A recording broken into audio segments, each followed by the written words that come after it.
மனிதன் தனது சிந்தனையில் உதிப்பவை அனைத்தும் சரியானவை என எண்ணுவதன் காரணமாகத்தான் ஒவ்வொரு முறையும் எதையாவது காணும்போது புதிதாக கண்டுபிடித்து விட்டதாகவும் அதுதான் சரி என்றும் ஒரு அளவுகோலை தனக்குத்தானே தீர்மானித்து வைத்துக்கொண்டு சாதித்து விட்டதாக எண்ணுகிறான். உண்மையில் இதுதான் மனித சிந்தனையின் அபத்தம்.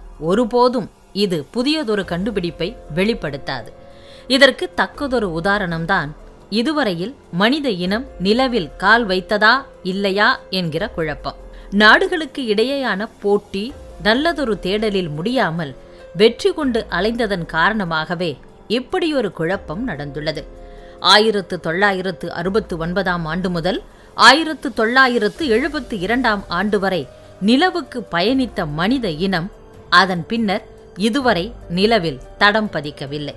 இதற்கான சரியான காரணங்களை அமெரிக்க விண்வெளி அமைப்பான நாசா இதுவரை வெளிப்படுத்தியது இல்லை. இதில் ஏகப்பட்ட மர்மங்கள் ஒளிந்திருக்கின்றன.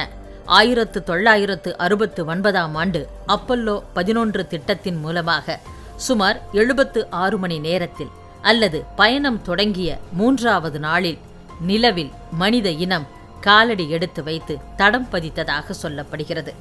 1969 ஆண்டினை காட்டிலும் 2026 ஆண்டு அறிவியலில் மிகவும் முன்னேறியதாக, தொழில்நுட்பம் மிகப்பெரிய அளவில் வளர்ந்துள்ளதாக மாறுதட்டிக் கொள்ளும் இந்நேரத்தில் ஆர்டமிஸ் 2 திட்டத்தின் மூலமாக பூமியிலிருந்து நிலவுக்கு பயணமானவர்கள் ஏன் 5 முதல் 6 நாட்கள் வரை எடுத்துக்கொண்டனர்? இத்தனைக்கும் ஆர்டமிஸ் 2 குழுவினர் நிலவில் தரையிறங்கி களம் காணவில்லை, நிலவை வட்டமிட்டு திரும்பியுள்ளனர். நிலைமை இவ்வாறு இருக்க ஏன் இந்த தாமதம்? தொழில்நுட்பத்தில் என்ன தோல்வி? நிலவை வட்டமிட்டு வந்ததே ஏன் மிகப்பெரிய சாதனையாக பார்க்கப்படுகிறது?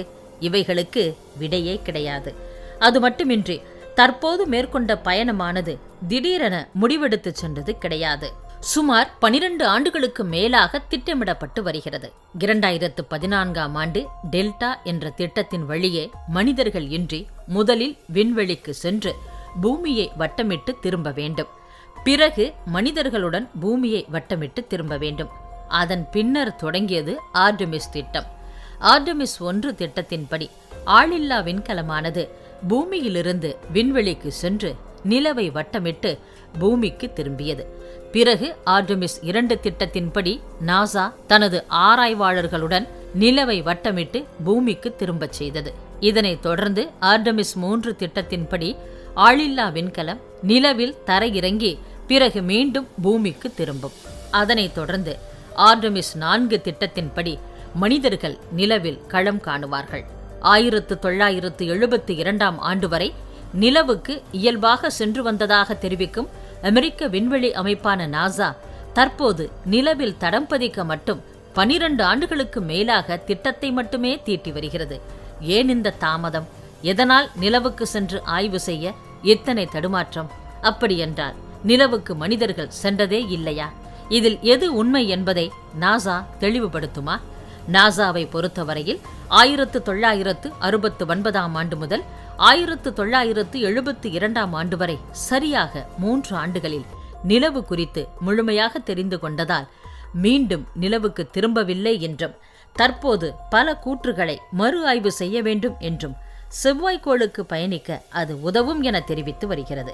அப்படியென்றால் நிலவு குறித்து நாசா இதுவரை தெரிவித்ததில் எது தவறு, எது உண்மை என்பதை தெரியப்படுத்துமா? பூமி தோன்றுவதற்கு முன்னதாகவே உருவான நிலவு பூமியுடன் எப்படி கைகோர்த்தது என்பதை உறுதிப்பட எவராலும் தெரியப்படுத்த முடியாத போது அதனுள் உள்ளவைகள் எப்படி உறுதியாக கண்டறிய முடியும் என தெரியவில்லை. அடிப்படையிலேயே தவறு இருக்கும்போது நிலவில் குடிலமைப்பது, ஆய்வு கூடாரம் அமைத்து பூமிக்கு சாதகமானவைகளை கொண்டு வருவது என சொல்லி வருவதெல்லாம் சாத்தியம்தானா என்றால் நிச்சயம் வாய்ப்பே கிடையாது. காரணம், மனிதன் நிலவில் கால் தடம் பதித்ததாக சொல்லப்பட்ட காலகட்டத்தில் நிலவில் இருந்து கொண்டு வந்ததாக காட்சிப்படுத்தப்பட்ட கற்கள் எல்லாம் பூமியின் அண்டார்டிகா பகுதியில் விழுந்த விண்கற்களாகும். இவையெல்லாம் பாமரனிடமிருந்து மறைக்கப்பட்டவை. நிலவு குறித்த மனிதனது பார்வை ஒவ்வொரு காலகட்டத்திலும் மாறுபட்டுள்ளது. இதில் ஒன்றை மறுத்து மற்றொன்றை ஏற்றுக்கொள்ள முடியாது. காரணம், எதையுமே உறுதிப்படுத்த இயலாத நிலைதான் உள்ளது. நிலவில் பூமியில் உள்ளதை போன்று உயிரினங்கள் உள்ளதா என்றால் அதற்கான முடிவுகளை தற்போது உள்ள ஆய்வாளர்கள் பலவாறு தெரிவிப்பார்கள்.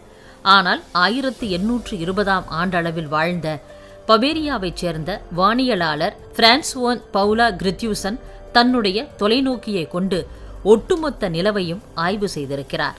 அவரது கூற்றுப்படி நிலவில் வாழ்ந்தவர்கள் அங்கு கட்டிடங்களையும் சாலைகளையும் கோட்டைகளையும் கட்டியிருப்பதாக தெரிவித்திருந்தார். தான் கண்டதை தெரிவித்த போது அப்போது இருந்த அறிவியலாளர்கள் உட்பட அனைவரும் அவரை எள்ளி நகையாடினார்கள். ஆனால் பிற்காலத்தில் நிலவில் உள்ள மலைக்கு பிரான்சுவான் பாலாவின் பெயர் சூட்டப்பட்டது. அவரது ஆய்வின் முடிவு எங்கோ ஓர் இடத்தில் பொருந்தி வந்ததால்தான் இன்று நிலவில் உள்ள மலைக்கு அவரது பெயரை வைத்து கௌரவப்படுத்தியுள்ளனர். பிரான்சுவானின் கூற்று குறித்து தெரிந்து கொள்வதற்காகவாவது இன்றைய தலைமுறை நிலவுக்கு சென்று கால் தடம் பதித்து தற்காலத்து விண்வெளி நாயகர்களாக தங்களை தாங்களே எண்ணிக்கொள்பவர்கள் ஆய்வு நடத்தியிருக்க வேண்டும். ஆனால் இதுநாள் வரையில் ஒரு அடி எடுத்து வைப்பதற்கு கூட அஞ்சி நடுங்குகிறார்கள். பிரான்சுவானின் கூற்றை அக்காலத்தில் பிரிட்டனில் வாழ்ந்த வில்லியம் ஹெர்ஷல் ஏற்றுக்கொண்டுள்ளார். அவரை பொறுத்தவரையில் நிலவில் வேற்றுக்கிரகவாசிகள் வாழ்ந்து வருவதாகவும் அவர்கள் நிலவில் இருந்து கொண்டு அனைத்தையும் கட்டமைத்ததாக தெரிவிக்கிறார். இவர்கள் தெரிவித்த அனைத்தும் தவறு என்றாலும் பூமி உருவாகும் முன்பு நிலவு உருவாகியிருக்கிறது. அதுவும் சூரிய குடும்பத்தில் பல்வேறு பகுதிகளில் சுழன்று வந்திருக்கிறது. இதனை எவ்வாறு மறுக்க இயலும்?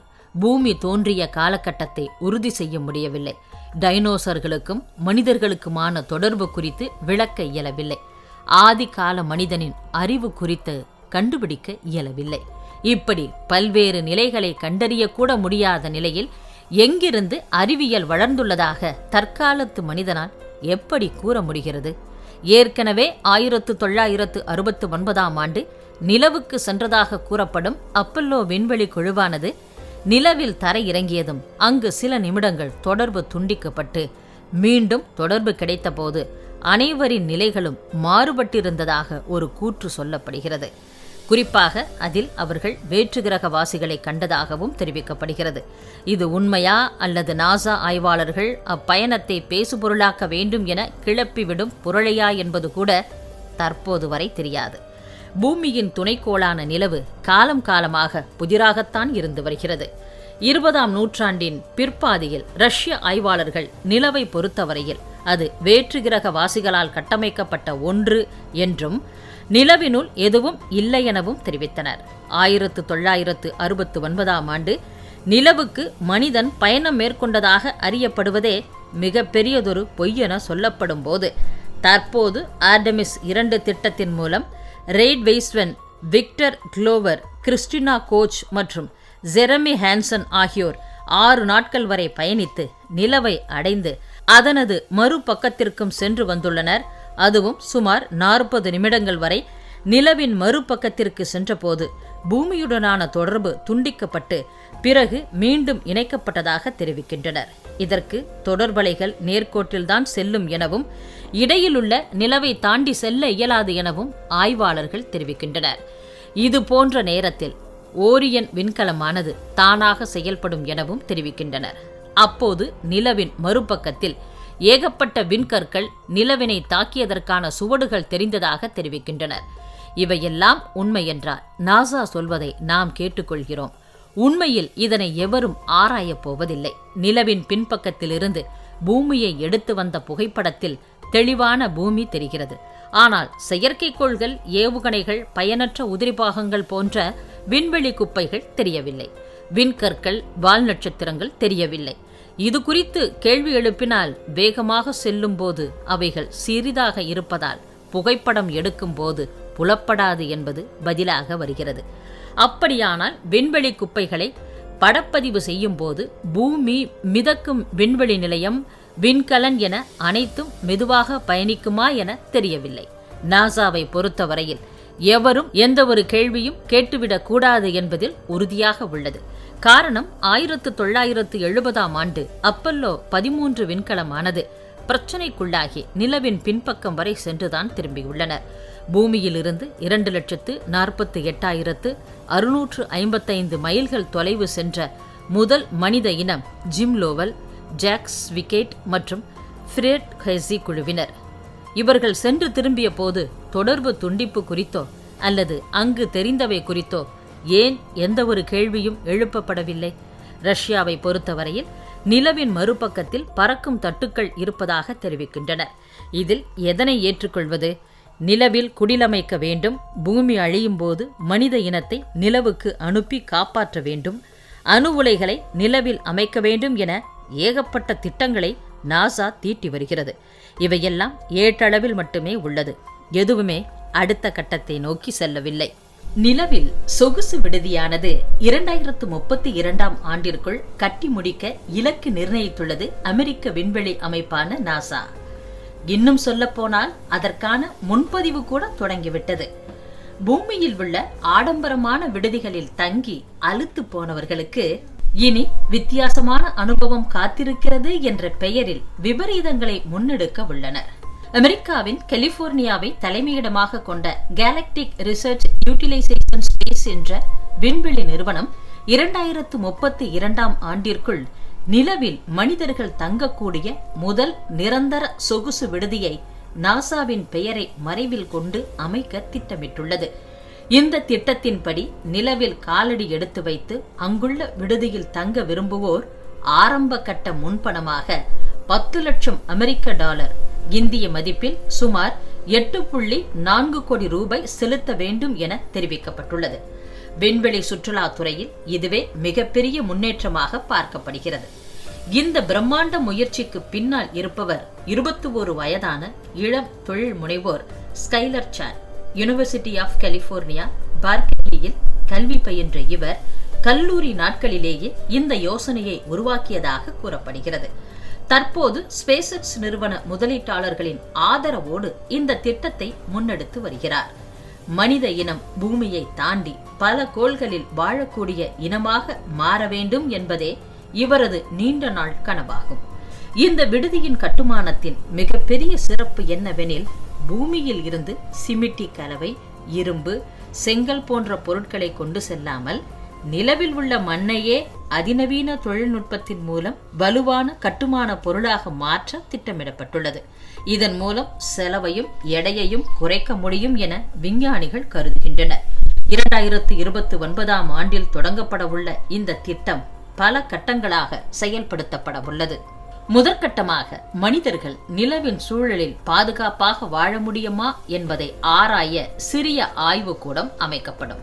அதன் பின்னர் விண்வெளி கதிர்வீச்சில் இருந்து பாதுகாப்பு பெற நிலவின் பள்ளங்களுக்கு அருகில் காற்று நிரப்பப்பட்ட பாதுகாப்பு கூடாரங்கள் அமைக்கப்படும்.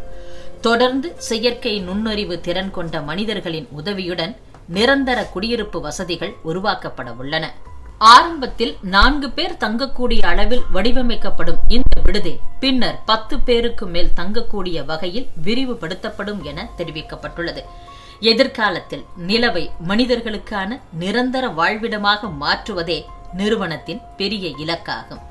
இந்த விண்வெளி விடுதியின் முக்கிய வாடிக்கையாளர்களாக விண்வெளி சாகசத்தை விரும்புவோருக்கு வாய்ப்பளிக்கப்படும். நாசா மற்றும் அமெரிக்க அரசின் ஆதரவோடு முன்னெடுக்கப்படும் இந்த முயற்சி வெற்றியடைந்தால் எதிர்காலத்தில் மனிதர்கள் செவ்வாய்க்கோளுக்கு சுற்றுலா செல்வதும் சாத்தியமாகும் நாள் தூரத்தில் இருக்காது என்று ஆய்வாளர்கள் நம்பிக்கை தெரிவிக்கின்றனர். நிலவு இன்னும் உயிருடன் இருக்கிறதா அல்லது மாண்டு போன கோளினை ஆய்வு செய்து வருகிறோமா என தெரியவில்லை. நிலவு பல கோடி ஆண்டுகளுக்கு முன்பே குளிர்ந்து விட்டதாக சொல்லப்பட்டது. ஆனால் சமீபத்திய ஆய்வுகளில் சில பகுதிகளில் நில அதிர்வு போன்ற இயக்கங்கள் பதிவாகியுள்ளன. இது நிலவின் உள்பகுதி இன்னும் செயலில் இருக்கக்கூடும் என்ற சந்தேகத்தை உருவாக்கியுள்ளது. நிலவில் காந்த சக்தி சுவடுகள் தென்பட்டாலும் இப்போது நிலவுக்கு பெரிய காந்த புலம் இல்லை. ஆனால் அதன் பழைய கற்களில் காந்த புலம் இருந்ததற்கான சான்றுகள் உள்ளன. அதாவது ஒரு காலத்தில் நிலவுக்கும் பூமியைப் போல காந்த சக்தி இருந்திருக்கலாம். இதனை உறுதி செய்ய வேண்டுமானால் நிலவு எங்கிருந்து வந்தது, அங்கு உயிர்கள் இருந்ததற்கான சான்றுகள் தெளிவானால்தான் மனிதனால் நிலவில் தடம் பதிக்க முடியும். அது மட்டுமின்றி இதுவரை கிடைக்கப்பெற்ற நிலவின் சில கற்கள் பூமியிலிருந்து எதிர்பார்த்ததை விட வேறுபட்ட தன்மையை காட்டுகின்றன. இதனால் நிலவின் உருவாக்கம் பற்றிய புதிய சந்தேகங்கள் எழுகின்றன. நிலவில் கண்டறியப்பட்ட மர்மமான குகைகள் சமீபத்திய விண்வெளி ஆய்வுகளில் நிலவின் மேற்பரப்புக்கு கீழே பெரிய நெருப்பு குழம்பு வழிந்தோடி குகைகளை உருவாக்கி இருக்கலாம் என கண்டுபிடிக்கப்பட்டுள்ளது. நெருப்பு குழம்பு வழிந்தோடி அதன் வழியே உருவாக்கப்பட்ட குகைகளில் மனிதர்கள் வாழ இயலுமா என நாசா ஆய்வாளர்கள் சிந்தித்து வருகிறார்கள். ஒருவேளை வாழ முடியும் எனில் அங்கு களமிறக்கப்படும் முதல் நபர் ஆய்வாளருக்கு பதில் பாமரனாகத்தான் இருப்பான். பூமியின் தோற்றம் பற்றிய வரலாற்றை புரிந்து கொள்ள நிலவு ஒரு முக்கியமான திறவுகோல் என நாசா கருதுகிறது. அதனால்தான் அமெரிக்க விண்வெளி அமைப்பான நாசா, இந்திய விண்வெளி அமைப்பான இஸ்ரோ, சீன விண்வெளி ஆய்வு மையம் போன்ற அமைப்புகள் தொடர்ந்து புதிய ஆய்வுகளை மேற்கொண்டு வருகின்றன. 2030ஆம் ஆண்டுகளில் மனிதர்கள் மீண்டும் நிலவுக்கு செல்வதற்கான திட்டங்களும் வேகமாக நடைபெற்று வருகின்றன. அப்போது இன்றைய பல மர்மங்களுக்கு பதில் கிடைக்கலாம் என்கின்றனர். அப்படியானால் ஆர்டமிஸ் 3 மற்றும் 4 திட்டங்கள் எதற்காக? இவைகளுக்கு விடைகள் கிடையாது. காரணம், நாசாவின் திட்டங்களில் எது நடக்கும் எது நடக்காது என அவர்களுக்கே தெரியாது. இதில் அவ்வப்போது செவ்வாய்க்கோளினை வேறு இழுத்துக் கொள்கின்றனர். நிலவை வைத்து மேற்கொள்ளப்படும் எந்த ஒரு முயற்சியும் செவ்வாயின் பயணத்திற்கோ ஆய்விற்கோ உதவாது. நிலவின் தன்மை வேறு மற்றும் அதற்காக மேற்கொள்ளப்படும் ஆய்வுகளும் முற்றிலும் மாறுபட்ட ஒன்று. நிலவின் உள் வெப்பம் சமமாக இல்லை. நிலவு உருவான ஆரம்ப காலத்தில் பூமியை நோக்கிய பகுதி அதிக வெப்பமாக இருந்திருக்கலாம். இதனால் அந்த பகுதியில் எரிமலை வெடித்து நெருப்பு குழம்பு உருகி வெளியேறியது. பெரிய சமவெளிகள் உருவானது. மறுபக்கம் குளிர்ச்சியாக இருந்ததால் எரிமலை குழம்பானது அதிகம் வெளியே வரவில்லை. பள்ளங்களும் மலைகளும் அப்படியே இருந்துவிட்டன. பூமியின் தாக்கம் பழைய காலத்தில் மிகவும் சூடாக இருந்தது. அதன் வெப்பமும் ஈர்ப்பு விசையும் நிலவின் ஒரு பக்கத்தை அதிகமாக பாதித்திருக்கலாம் என்று சில ஆய்வுகள் கூறுகின்றன. இதனால் நிலவின் இரு பக்கங்களின் மேற்பரப்பு தடிமன் மாறியது. விண்கல் தாக்கங்கள் மறுபக்கத்தில் அதிக பள்ளங்கள் இருப்பதற்கு காரணமாக மாறியது. அங்கு எரிமலை குழம்பு பரவாமல் இருந்ததால் பழைய தாக்கங்கள் அழியாமல் பாதுகாக்கப்பட்டன. அதாவது பல கோடி ஆண்டுகளுக்கு முன் ஏற்பட்ட விண்கல் தாக்கங்களின் வரலாற்று பதிவு அங்கே இன்னும் உள்ளது. நிலவில் ஒரு காலத்தில் நீர் இருந்திருக்கலாம் என்பதற்கு வலுவான அறிவியல் ஆதாரங்களாக துருவ பகுதிகளில் நீர் மூலக்கூறுகள் மற்றும் பனி நீர், சூரிய ஒளி நேரடியாக படாது, வெப்பநிலை மிக குறைவாக இருக்கும். அதனால் அங்கு பனி நீர் கோடிக்கணக்கான ஆண்டுகளாக உருகாமல் பாதுகாக்கப்பட்டிருக்கலாம் என்றும், நீரை கொண்ட விண்கற்கள் மற்றும் வால் நட்சத்திரங்கள் நிலவை மோதிய போது நீர் அங்கே சேர்ந்திருக்கலாம் என்றும் ஆய்வாளர்கள் முன்வைக்கின்றனர். நிலவின் உள்ளே இருந்த வாயுக்கள் மற்றும் நீராவி பழைய எரிமலை வெடிப்புகளால் வெளியேறி இருக்கலாம் என தெரிவிக்கின்றனர். சூரிய காற்றின் தாக்கம், சூரியனிலிருந்து வரும் ஹைட்ரஜன் துகள்கள் நிலவின் மண்ணில் உள்ள ஆக்சிஜனுடன் சேர்ந்து சிறிய அளவில் நீர் மூலக்கூறுகளை உருவாக்கி இருக்கலாம் எனவும் சொல்லப்படுகிறது. எனினும் இது ஏன் முக்கியம் என பரவலாக கேள்வி எழுவதுண்டு. பொதுவாக நிலவில் நீர் இருப்பது எதிர்கால விண்வெளி பயணங்களுக்கு மிகப்பெரிய ஆதாரமாக கருதப்படுகிறது. ஏனெனில் அந்த நீரை குடிநீராக, ஆக்சிஜன் தயாரிக்க, ஏவுகணைக்கான எரிபொருள் உருவாக்க பயன்படுத்த முடியும். இதனால் எதிர்காலத்தில் நிலவில் மனிதர்கள் தங்கும் திட்டங்களுக்கு இது மிக முக்கியமான கண்டுபிடிப்பாக பார்க்கப்படுகிறது. உள்ளதற்கே வழியில்லாத போது எங்கிருந்து இல்லாததை உருவாக்க இயலும் என்பதற்கு காலம்தான் விடையளிக்க வேண்டும்.